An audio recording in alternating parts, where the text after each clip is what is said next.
Good morning guys. તો આજે હું આ ચટણી બનાવું છું. પહેલાં લસણવાળી સરસ મજાની ચટણી બની ગઈ છે અને હવે આપણે બનાવીશું થેપલા. તો થેપલાનો લોટ પણ બાંધી દીધો છે અને હવે કેટલા થેપલા બને એટલા આપણે લાડવા બનાવી લેશું. પછી થેપલા બનાવવાનું ચાલુ કરી દઈએ અને સરસ મજાની પહેલાં ચટણી પણ રેડી કરી દીધી છે, લસણવાળી સરસ મજાની. અને હવે આપણે થેપલા બનવાનું ચાલુ કરીએ. ગેસને મીડિયમ રાખીએ તો આપણે થેપલો બનાવવાનું ચાલુ કરી દીધું છે હવે. અને બહુ ટાઈમ પછી થેપલા બનાવું છું, કેમ કે સબ્જીમાં આજે કંઈ હતું નહીં, એટલે ચાલો સવારના નાસ્તા માટે ખાલી થેપલા બનાવી લઈએ ને પછી બપોરે જમવાનું બનશે એટલે થેપલા બનાવવાનું વિચારીએ. તો આપણે આજે થેપલા બનાવીએ છીએ. બંને બાજુ પેલો આ થઈ ગયો થેપલો રેડી.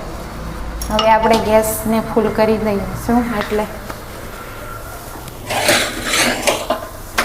થેપલો બનીને તૈયાર.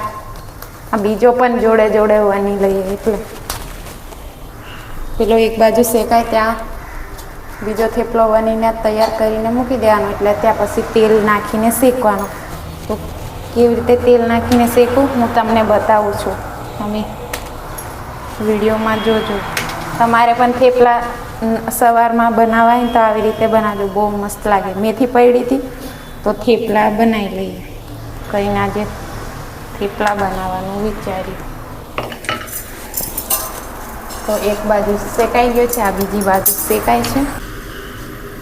હવે તેલ નાખી દઈએ.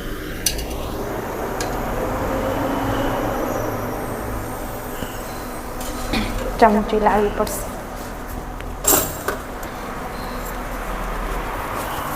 આવી રીતે બધે પૂરા થેપલા પર લગાવી દેવાનું તેલ. સરસ મજાનો થેપલો બંને બાજુ શેકાઈ ગયો છે. હવે તેલ લગાવીને બંને બાજુ શેકીશું એટલે પછી થેપલો થઈ જશે રેડી. તો તે એક બાજુ લગાવી દીધું છે તેલ ને હવે એને પલટાવી લો.